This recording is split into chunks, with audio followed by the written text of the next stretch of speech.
de tantos amores que eu nunca esqueci. Límpida passa no peito essa seiva, verdade que me une a você. Livre de toda maldade, essa tal de amizade pra mim é raiz, que deixa marcas no solo, é a beleza de um colo, do ombro do sim. Necessidade da terra, presença,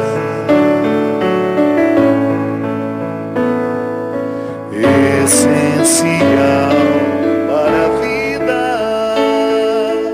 a sua maneira de ser para mim já poda o que há de ruim.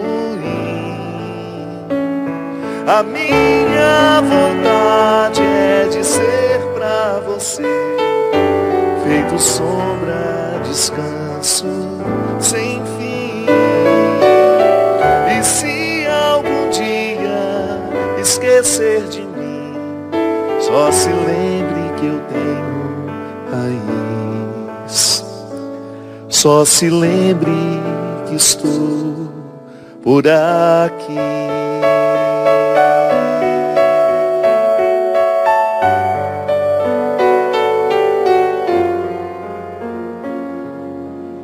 Necessidade da terra, presença,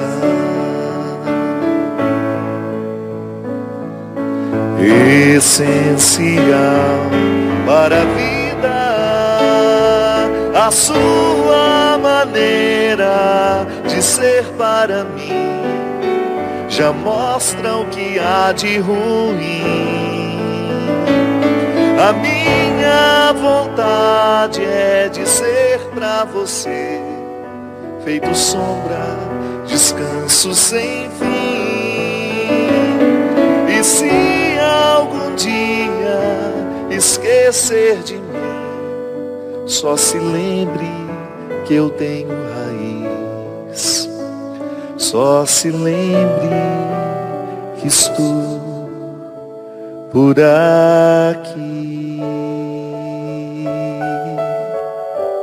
Muito boa noite, com muita alegria que nós começamos mais um programa de direção espiritual.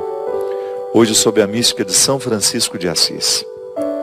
Eu escolhi essa música porque eu acredito que a experiência que Francisco fez de Deus e que ficou definitiva na história do cristianismo foi justamente reconhecer em Deus um amigo. Aliás, minha gente, eu ando pensando e já partilhei com vocês algumas vezes que a amizade é o estágio mais apurado do amor. Porque é o amor que escolhe. Um pai, naturalmente, pela obrigação do sangue, precisa amar o filho. A mãe é a mesma coisa. Irmãos, a obrigatoriedade do sangue nos coloca quase que de forma desconfortável na necessidade de amar. É por isso que a gente sofre tanto quando a gente identifica que a gente não ama aquele que tem um vínculo de sangue. E às vezes a gente precisa de longos períodos de terapia para a gente poder curar a culpa que nós carregamos. Sim, porque é uma imposição cultural. Pai tem que amar filho, mãe tem que amar filho, filho tem que amar pai, ainda que eles não nos cultivem esse amor, né? Ainda que não nos ofereçam motivos para continuar amando. Sim, porque as decepções podem ser tantas que o amor ficou ofuscado e a gente se sente culpado por isso. Mas na amizade não. Ninguém é obrigado a ser amigo. Se há uma coisa que na vida nós somos livres é para escolher os amigos. Você não pôde escolher pai, você não pôde escolher filhos, você não pôde escolher irmãos, e nem a parentada que vem da consequência. Mas você pode escolher amigos.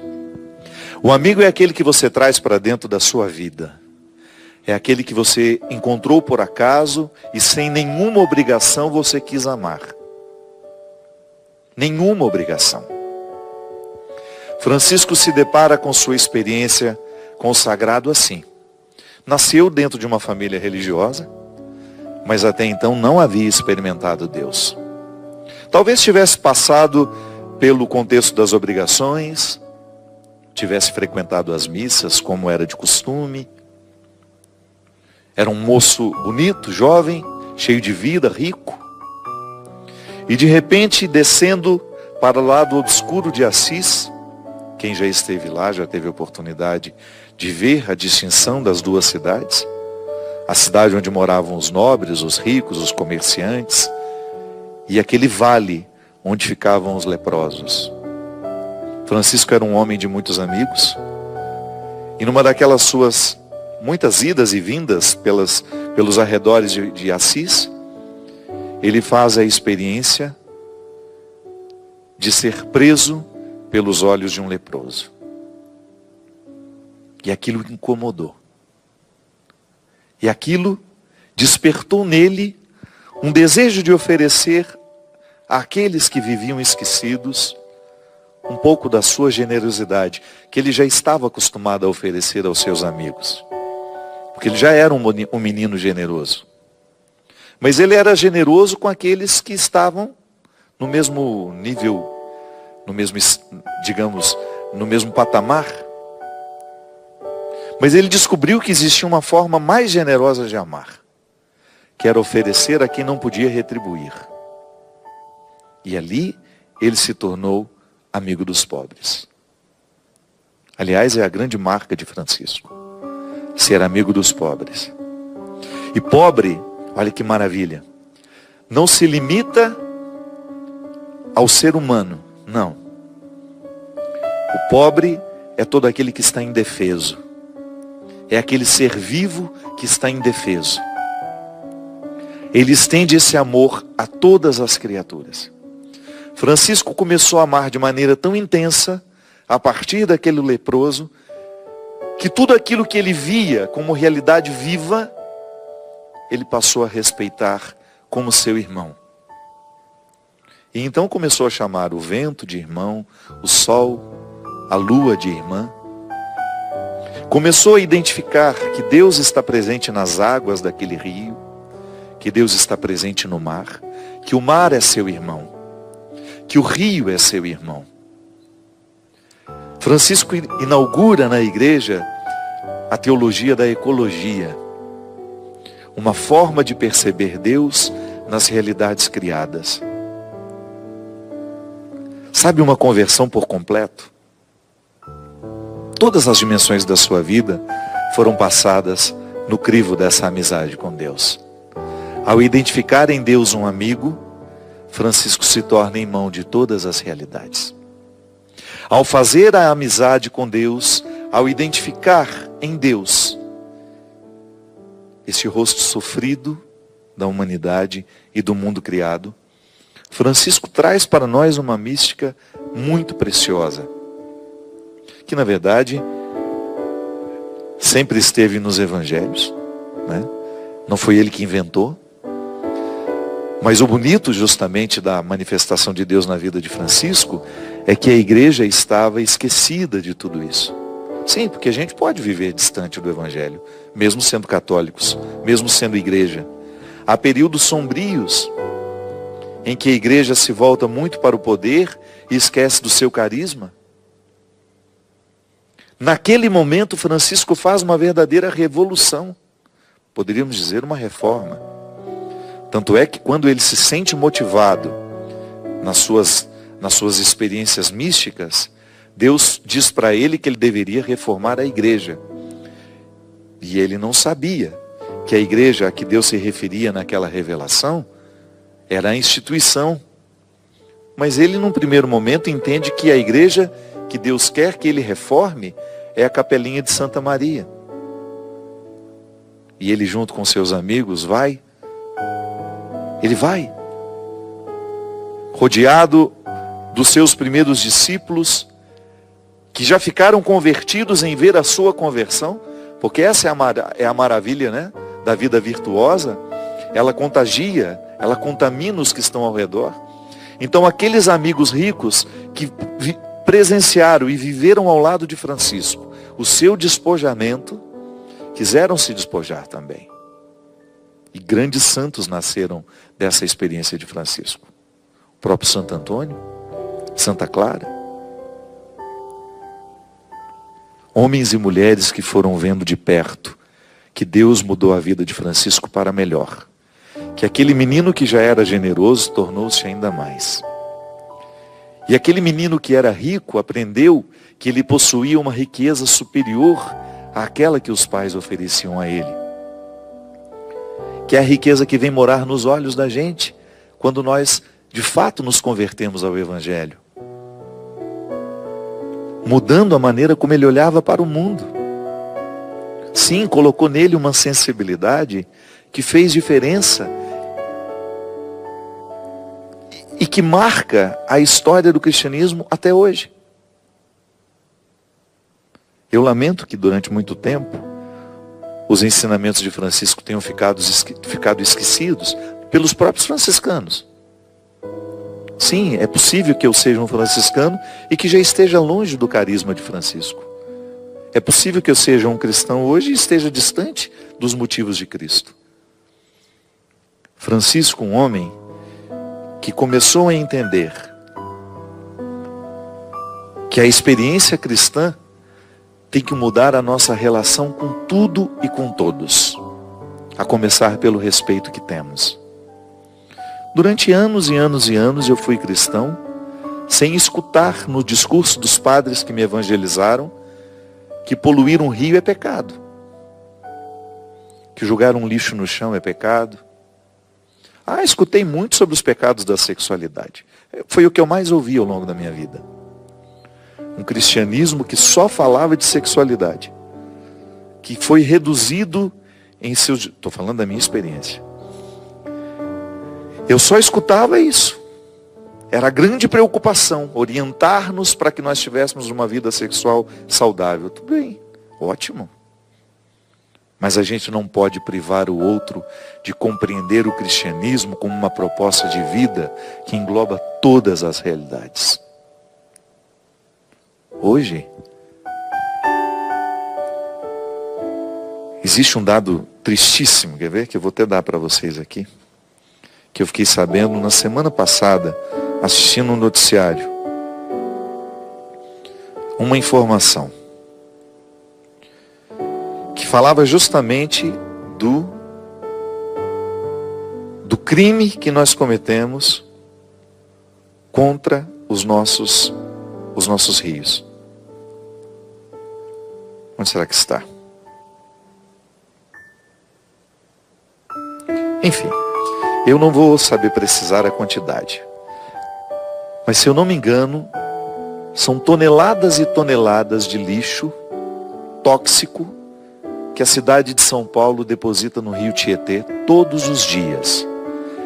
Esse número que eu não tenho aqui agora, mas que eu ouvi, é assustador. Todos os dias, em nome do nosso progresso, só a cidade de São Paulo deposita nas águas do rio Tietê toneladas e toneladas de lixo tóxico. Quando eu ouvi aquela informação, eu que já tenho estado incomodado há muito tempo com essas questões ecológicas, porque é lamentável a maneira como nós tratamos a nossa casa, o mundo que nós vivemos. Eu vejo pelo rio, eu nasci na beira de um rio, onde eu nadava naquele rio quando eu era criança. Hoje quase nem água tem mais naquele rio. Hoje as nossas cidades enfrentam secas, tudo por causa do nosso desmatamento. Há pouco tempo o nosso presidente da República queria oferecer uma área preciosíssima para a exploração de minério. Quanto custa o nosso progresso? Nós desmatamos com a maior cara de pau. Essa secura agora, por exemplo, quantos incêndios provocados por nós? Eu vou só cortar essa árvore porque vai facilitar a minha construção. Sempre pensando nas nossas necessidades, nós nos esquecemos que o mundo precisa do nosso respeito, assim como a outra pessoa precisa. Meu Deus do céu. Mas nós não escutamos falar sobre isso. Não entrou na nossa catequese. Ninguém nos disse que o respeito às águas é tão sagrado quanto o respeito ao outro ser humano. Que todo ser vivo merece o nosso respeito. Trata-se de uma evolução. E Francisco viveu essa evolução por quê? Porque ele fez uma experiência profunda de amizade com o Senhor. Deus não converteu apenas uma parte do coração de Francisco. Como nós muitas vezes insistimos em levar a nossa vida de conversão. Converteu apenas uma parte da nossa vida. Não, converteu aqui, o filtro que vai nos olhos. Eu não posso pensar que Deus me converteu somente para ter uma sexualidade saudável. Não. Eu tenho que pensar na conversão da minha sexualidade, eu tenho que pensar na conversão do meu caráter, da maneira como eu trato as pessoas que trabalham comigo. Eu tenho que pensar na maneira como eu trato a natureza. Eu sou cristão, mas despejo na pia da minha casa, diariamente, o óleo sujo que nós usamos para fazer as nossas frituras, para cozinhar as nossas comidas. Jogamos pelo ralo. Aquilo que vai intoxicar as nossas águas, as nossas terras. Fazemos os nossos poços artesianos sem nenhum controle. Poluímos os nossos solos. Produzimos alimentos com quilos e quilos de agrotóxicos que vão morar definitivamente na nossa terra. Jogamos plástico por todos os lugares, jogamos os nossos plásticos nos nossos mares, poluímos as nossas praias, e isso não nos incomoda. Não entra na dimensão da nossa conversão, por quê? Porque a nossa conversão ela foi em partes. Não. A conversão de Francisco é total. Ela modifica a maneira como aquele homem olhava para o mundo. E ele faz, volto a dizer, ele não inventou isso. Ele faz a experiência que está em João capítulo 15, versículo 1 em diante. O Evangelho diz assim: Eu sou a videira verdadeira e meu pai é o agricultor. Todo ramo que não dá fruto em mim, ele corta. E todo ramo que dá fruto, ele limpa para que dê mais fruto ainda.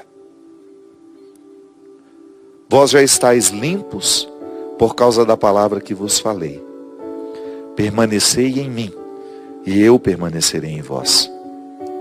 Como o ramo não pode dar fruto por si mesmo, se não permanecer na videira, assim também vós não podereis dar fruto, se não permanecerdes em mim. Eu sou a videira e vós os ramos. Aquele que permanece em mim, como eu nele, esse dá muito fruto, pois sem mim nada podeis fazer. Quem não permanecer em mim será lançado fora como um ramo e secará. Tais ramos são apanhados, lançados ao fogo e queimados. Se permanecerdes em mim e minhas palavras permanecerem em vós, pedi o que quiserdes e vos será dado. Nisto meu Pai é glorificado, que deis muito fruto e vos torneis meus discípulos. A experiência de amizade que Francisco fez foi justamente a partir do verbo permanecer. Não existe amizade ou aprofundamento da amizade sem o verbo permanecer. Que é justamente aquela oportunidade que nós temos de entrar na intimidade uns dos outros. E não banalize a palavra intimidade. Intimidade não é ter aquela amizadezinha virtual, não. Que fala de vez em quando por ali. Não, intimidade é você ter dentro da sua casa, dentro da sua vida. É aquela pessoa com quem você fala regularmente. É aquela pessoa que conhece o contexto da sua vida. Quais são as batalhas que você enfrenta. Pessoas que você divide de fato a vida. com quem você de fato divide a vida. São aqueles que permanecem. A experiência de permanecer é que fortalece o vínculo. Eu estava dizendo antes, né, que não adianta ser pai, não adianta ser mãe, não adianta ser irmão, porque esse amor por obrigação, ele não sobrevive, não. Ele pode até ficar como um rótulo sem ter repercussões dentro de nós. Por quê? O que faz a gente amar é o verbo permanecer. Se eu sou pai desse menino, mas não permaneço com ele, daqui a pouco eu sou só parente. O vínculo se desfaz. O amor, ele só é possível quando permanecemos. O amor só é possível quando nós conjugamos diariamente, sem cessar, a experiência da intimidade que o verbo permanecer nos permite. Então, o que Francisco viveu foi justamente descobrir-se parte desta grande videira, que ele ali, na sua redondeza, na cidade de Assis, poderia transformar, levando seiva àqueles que não tinham o conhecimento dessa videira. É tão bonito porque hoje, quando nós vemos Francisco conhecido no mundo inteiro, inclusive inspirando o nosso Papa a ter o mesmo nome que ele, que profeticamente traz a nós um novo tempo na igreja, de mais clareza, de mais luz, de mais coragem, digamos, né? De poder falar dos problemas que nós temos, enfrentá-los. O Papa Francisco tem tem cumprido uma missão muito bonita, desafiadora, de colocar o dedo nas feridas da igreja que sofre, em nós, em mim e você. Hoje esse Francisco é conhecido mundialmente. O santo que hoje nós celebramos é conhecido mundialmente. Inspira muitas pessoas, até quem não é cristão, tem uma admiração pela vida de Francisco. Mas naquela época, ele começou contagiando a cidade de Assis, ao mudar a regra de que nobres não deveriam descer ao vale dos leprosos. Mas lá estavam as pessoas de quem Francisco queria ficar amigo. Ficar amigo permanecendo com elas. Ele não ia só de vez em quando lá. Ele resolveu permanecer com essas pessoas. Não só sabendo o nome, mas conhecendo a história, ajudando a curar as feridas, sendo verdadeiramente amigo, escolhendo aquelas pessoas. Volto a dizer, a amizade é o amor que escolhe. Eu quero participar da sua vida e gostaria muito que você participasse da minha. Como? Permanecendo, criando intimidade, que nos chega pela palavra. Eu posso ter amigos que nem venham regularmente à minha casa, mas se eu falo regularmente com eles, a palavra alinhava, a palavra permite o permanecer. Porque às vezes quando nós falamos permanecer, imediatamente a gente pensa naquelas pessoas com quem a gente pode estar todos os dias. Não, não se limita somente a essas. Eu posso permanecer na vida do outro, e isso tem duas vias, né? Não é só o outro dizendo, não é preciso haver diálogo para haver intimidade. E é assim que a gente demonstra se a gente quer ou não aquela intimidade.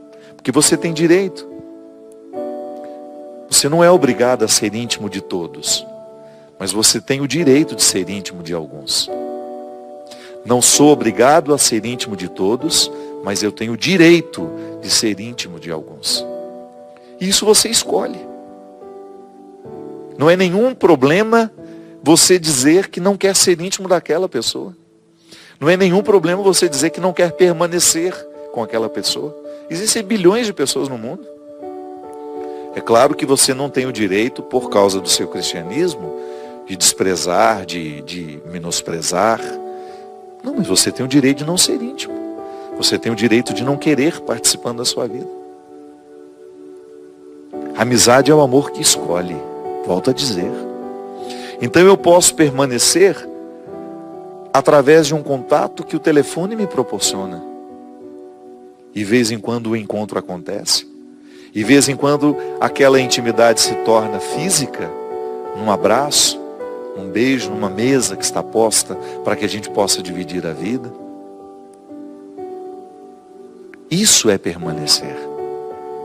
E quando Jesus coloca a videira e os ramos como uma metáfora da amizade que nós precisamos ter com o Senhor, Ele nos recorda e nos ensina, porque Ele está nos ensinando neste momento, e Francisco nos recordando, que a nossa experiência com o Senhor passa pelas mesmas regras que a nossa experiência de amizade com os nossos amigos.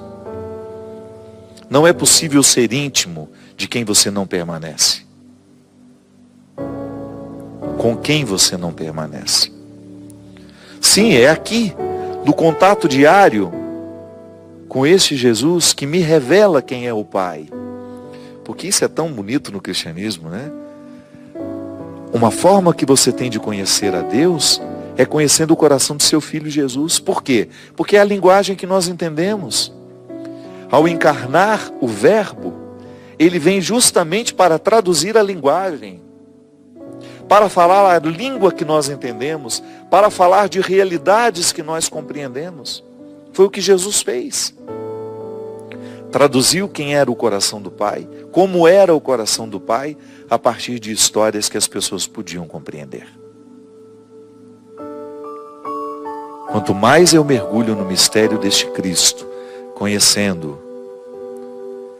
e permitindo que os ensinamentos de Jesus vá moldando o meu caráter e as minhas escolhas, muito mais eu me torno amigo.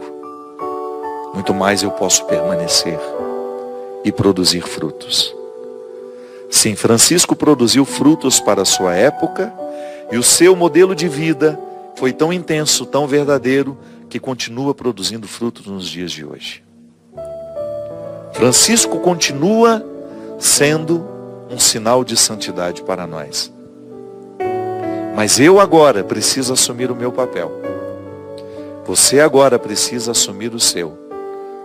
Compreendendo que nós hoje temos a oportunidade de fazer a revolução que o mundo precisa. De levar este Deus amigo a todos aqueles que estiverem pelo nosso caminho. E sobretudo desfrutando dos benefícios de ter essa amizade com o Senhor. Nós vamos para um rápido intervalo e a gente volta já já com o programa Direção Espiritual.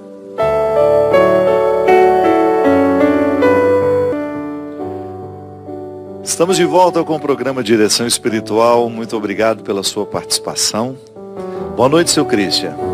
Christian voltou de férias. Não sabemos quanto tempo ficará, então a gente aproveita a presença dele. Mandar um abraço ao seu Francisco de Assis, que é o pai do Christian. Mora em BH, não? Angatuba, São Paulo. Seu Francisco, um grande abraço, que Deus abençoe muito o senhor. E parabéns pelo filho querido que o senhor tem. Christian, muita gente mandando abraço para você também, por onde eu passo. Algumas pessoas acham que a gente mora na mesma casa. A gente quer agradecer muito ao povo de São Paulo ontem. Ontem tivemos o lançamento do livro Crer ou Não Crer, escrito com meu amigo querido Leandro Carnal, um professor. Esse livro está sendo lançado essa semana, está em todas as livrarias, graças a Deus. Já estamos bastante distribuídos.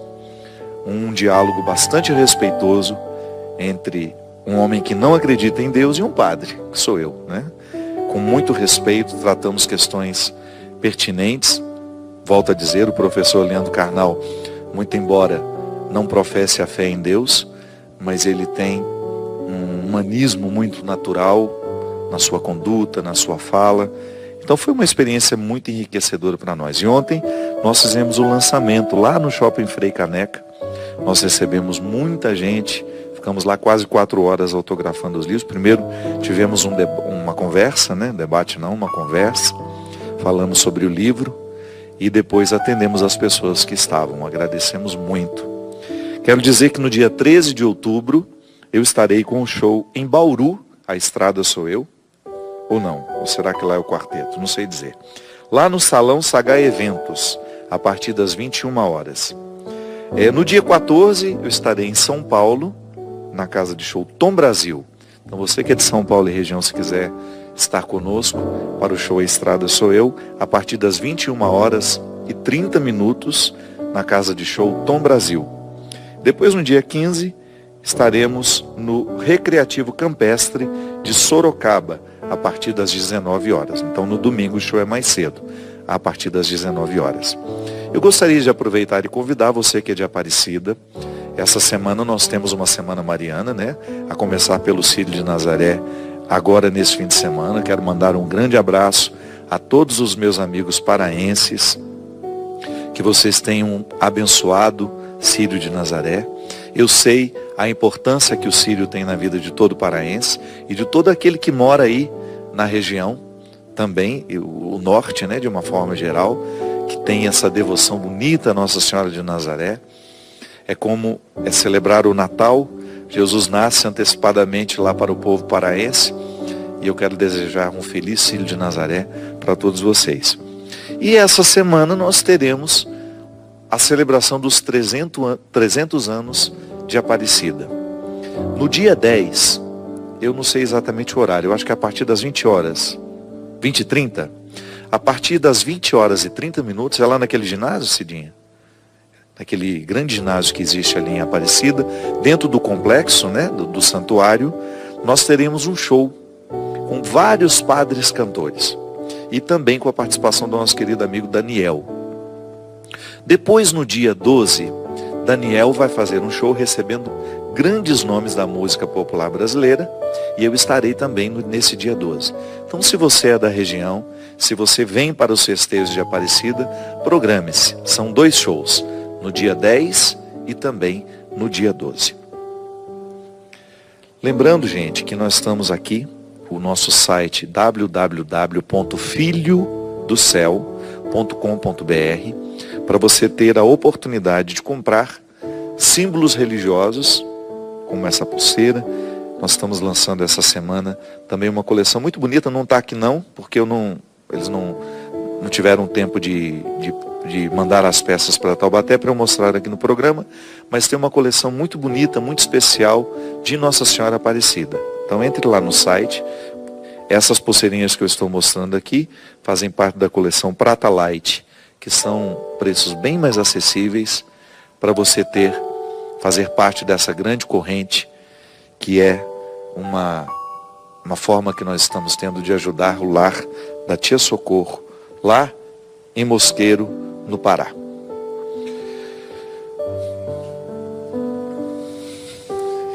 Queria também agradecer a todas as pessoas que estão ajudando a Canção Nova nesse tempo difícil. Você sabe que ao comprar um produto da Canção Nova, você ajuda a evangelizar.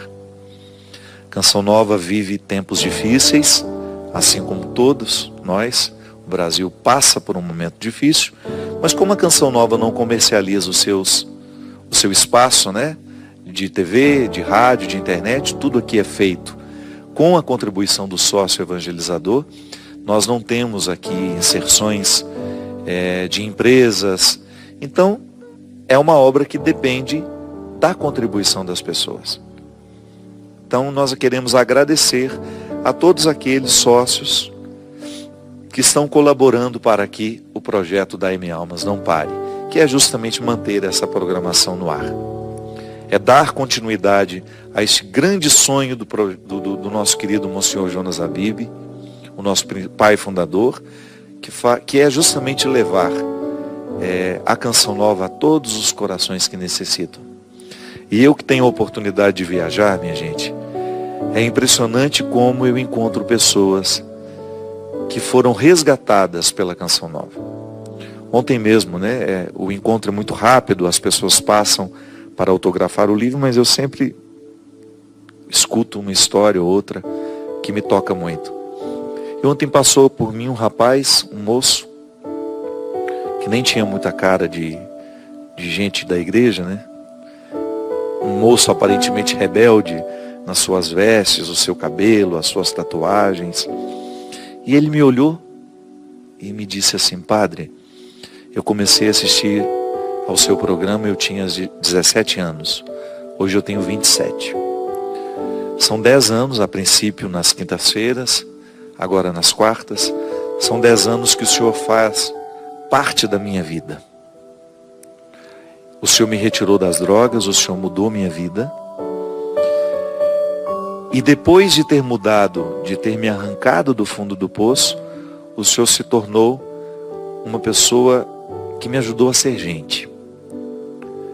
Eu fiquei muito emocionado quando ele falou isso. E logo em seguida eu parei para pensar que nada disso seria possível se não fosse o sonho de um homem, de um padre, de ter um veículo de comunicação que pudesse única e exclusivamente comunicar o bem. Não há nada na programação da Canção Nova que possa ferir a sua família. Não é? A gente está passando por um processo agora de muitas discussões no Brasil, onde a criança está sendo um ponto de partida e de chegada dessas reflexões. Alguns discursos muito inflamados, algumas pessoas sem nenhuma tolerância para falar sobre o assunto.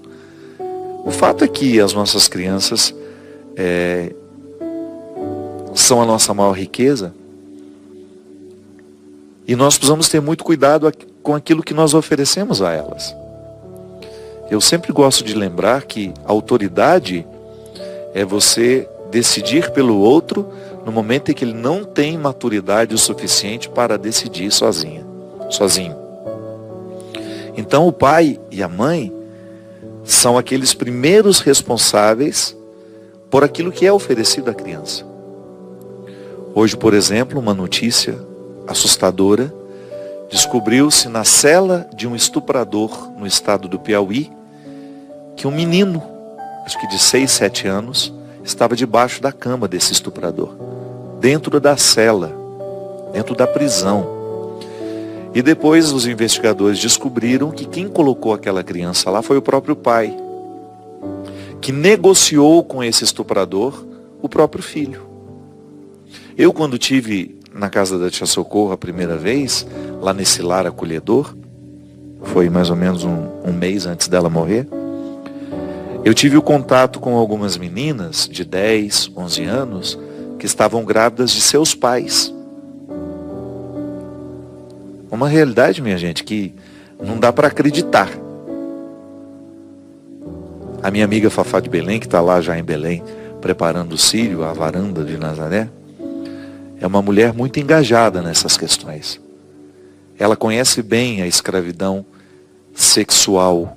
Ela conhece muito bem a prostituição infantil, que é muito comum, mais comum do que você imagina, no Nordeste e no Norte do país. Existe aqui para baixo, mas eu acredito que, por ser o Norte um lugar grande demais, às vezes com comunidades muito distantes das cidades, as comunidades ribeirinhas, cidades à beira dos portos. Recife, por exemplo, uma cidade que existe um índice muito alto de prostituição infantil. Então é muito triste. Lá no lar da tia Socorro eu conheci uma menina que foi estuprada pelo pai, desde muito pequenininha, e depois começou a ser vendida pelo pai e pela mãe. Eles cobravam R$5 por programa. Então, aquela menina, com 6, 7 anos, já era uma prostituta. Sabe como foi o desfecho da história? A menininha, agora, acho que ela tinha 10 ou 11 anos, ela foi à delegacia e denunciou o pai e a mãe. Ela saiu de casa, não aguentando mais aquela vida que eles ofereciam a ela. Ofereciam não, que eles forçavam ela viver, ela foi até uma delegacia e denunciou pai e mãe. E depois ela foi acolhida lá no lar da Tia Socorro, também grávida. Então, a gente ter o cuidado de saber o que nós oferecemos aos nossos filhos. Essa primeira formação, essas primeiras informações sobre o mundo, sobre a vida, sobre os afetos, não é a escola que vai dar, somos nós. E toda a casa tem autoridade afetiva sobre a criança. A começar pelos assuntos que nós discutimos perto delas. Sim, criança tem que ter ambiente de criança.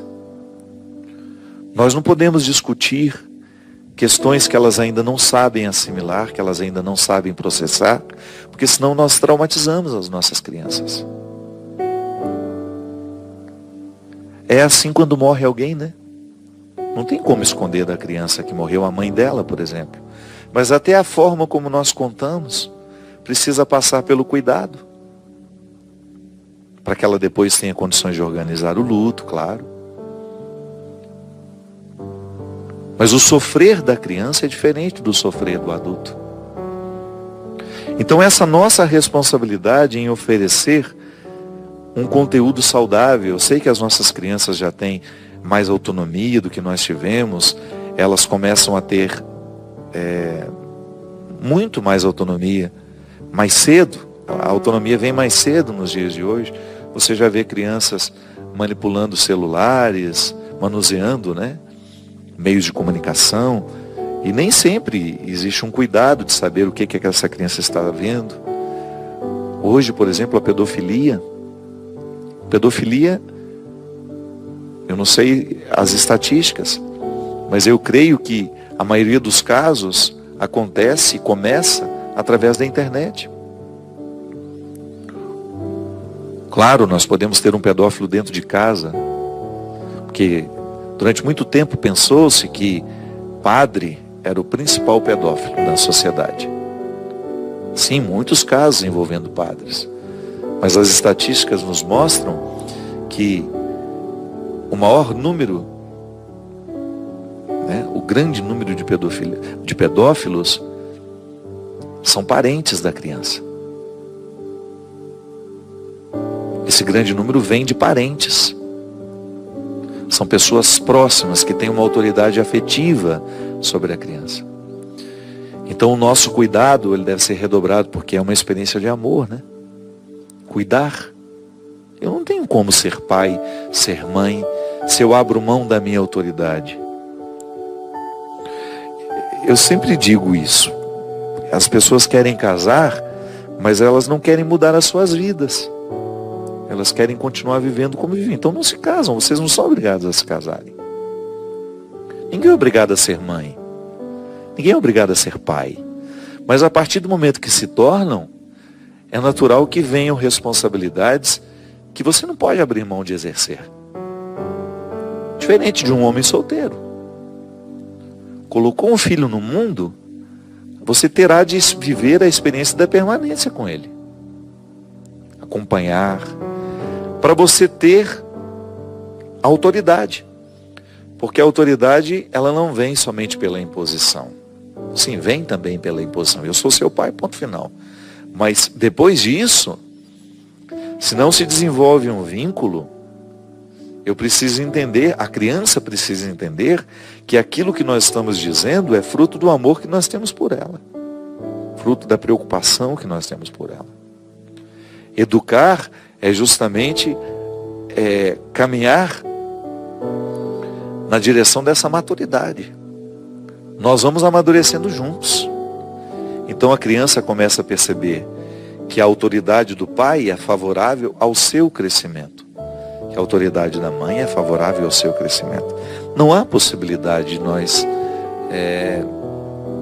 educar uma criança sem a gente dispensar tempo para essa educação. Então nós queremos, volto a dizer, queremos ser pais, ser mães, mas nós não queremos modificar a nossa vida, não. Aí então a gente delega às babás, aos professores. E você? E o seu papel? Não vai exercer? Não vai proteger? Porque também a proteção é um direito da criança. Nós precisamos protegê-las. Protegê-las de tudo aquilo que possa desvirtuá-las. De tudo aquilo que possa ser uma agressão para aquela fase da vida. Eu acho interessante porque nós lidamos com muita naturalidade com a erotização das nossas crianças. Elas ficam erotizadas antes da hora. Por causa da música, por causa da televisão, por causa da cultura que entra dentro dos nossos meios de comunicação e que são absorvidas. Então, às vezes, músicas que têm um vocabulário extremamente agressivo à infância já estão sendo cantadas por elas. Músicas que são para adultos. Não tem mais como, não tem como esquecer isso. A infância tem uma simbologia própria. Há lugares especiais para as crianças, claro. Eu, por exemplo, se eu vou pregar um retiro e se eu vou tratar um conteúdo que vai exigir concentração, eu não posso ter criança dentro do retiro. Não é um ambiente para elas. É um ambiente para adultos. Então a gente também não pode esquecer que há ambientes específicos para crianças. Com músicas preparadas para elas. É claro, elas participam do nosso mundo. Eu levo a minha filha, eu levo meu filho. Mas eu preciso ter muito cuidado para não oferecer um mundo adulto demais e que ela não tenha ainda condições de absorver.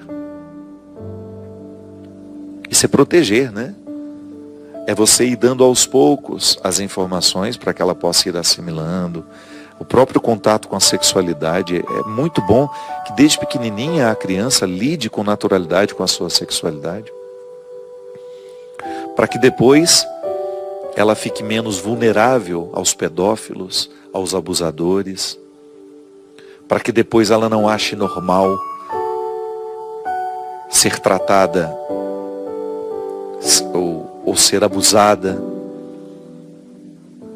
Sim, tudo isso são formas que nós temos de proteger. De ir dando esse alimento afetivo que vai estabelecendo a autoridade. A autoridade se estabelece assim, através do permanecer. Eu escuto, eu percebo, eu acompanho. Então a Canção Nova é uma proposta assim, de não oferecer nada. Graças a Deus aqui não tem nada.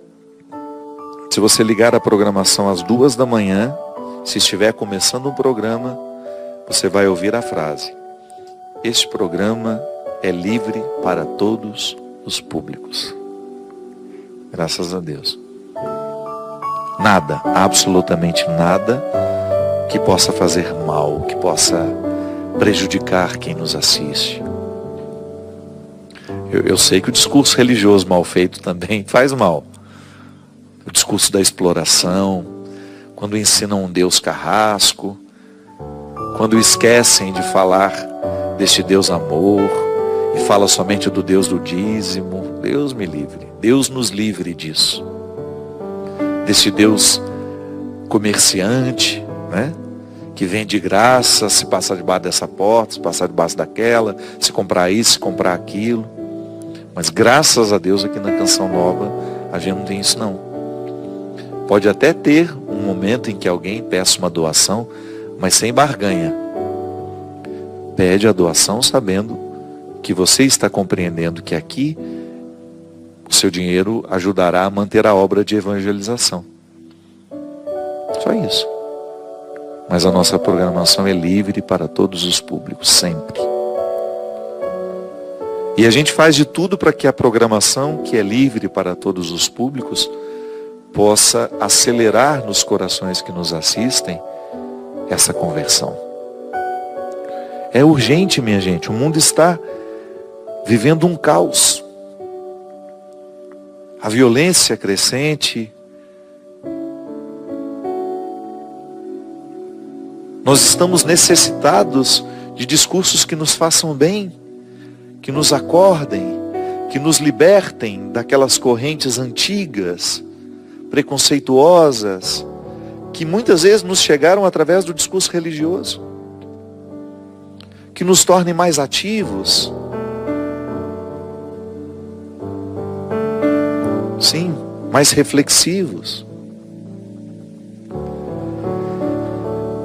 Um discurso que possa acordar as nossas consciências, que a gente fique mais atento ao significado do permanecer, até o nosso posicionamento no mundo, como é, que deveria ser a conduta cristã nos dias de hoje, para um mundo tão marcado pelos ódios, pelas discussões.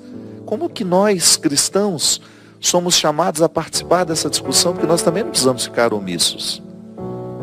Mas nós podemos, há uma forma cristã de participar de tudo isso, sem chamar de canalha, sem chamar o outro, sem julgar o outro no contexto do menosprezo, como se eu fosse melhor por pensar diferente. Não, é meu irmão que está errando, mas é meu irmão. Aquele deputado, o mais corrupto de todos, o senador mais corrupto de todos, o presidente da república, o ministro corrupto, é meu irmão. Queira ou não, faz parte da mesma condição que eu. Eu também estou sujeito a ter erros semelhantes ou iguais, ou até diferentes. Por que o pecado dele é pior que o meu? Para me dar o direito de usar os termos mais baixos para me referir a ele. Então há uma forma de ser cristã. Há uma forma de ser cristão. Há um jeito de se portar, sim, em qualquer ambiente, que é típico nosso, que deveria ser natural em nós, pelo simples fato de estarmos presos a essa videira. Quais são os frutos que nós produzimos por estar nele? E é isso que o mundo observa. É isso que o mundo presta atenção. Para saber se os frutos que nós estamos produzindo são coerentes com este Deus que nós anunciamos. Sim, a nossa programação é livre para todos os públicos. E nós queremos que todos estes que nos assistem, possam poder recolher alguma coisa de bom aqui.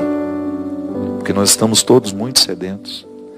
Ontem, vendo aquele auditório repleto, escutando tanto o professor Karnal, como também me escutando, eu via aqueles olhares atentos.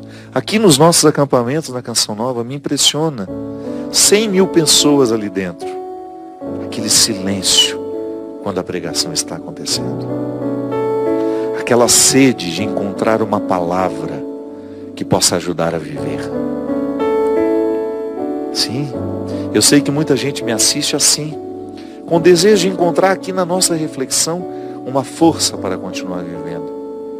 Porque isso nós precisamos. Não há ninguém que não esteja necessitado de uma palavra que ajude a viver, de uma palavra que ajude a permanecer, de uma palavra que ajude a dar conta da vida. É isso, minha gente. Nesse dia dedicado a Francisco de Assis, o grande amigo de Deus, que por ser amigo de Deus, tornou-se amigo da humanidade e do mundo criado, sendo capaz de chamar um lobo de irmão. Motivados por essa espiritualidade, nós queremos pedir a Deus a mesma graça, que nos dê um coração irmão, um coração amigo, um coração que saiba cultivar a intimidade e a crescer com ela. Derrame sobre nós a bênção e a proteção do céu, hoje, com a intercessão de Francisco de Assis, sobre todos nós, o Deus Todo-Poderoso, que é Pai, Filho e Espírito Santo. Amém. Até a semana que vem, se Deus quiser. Muito obrigado pela sua companhia.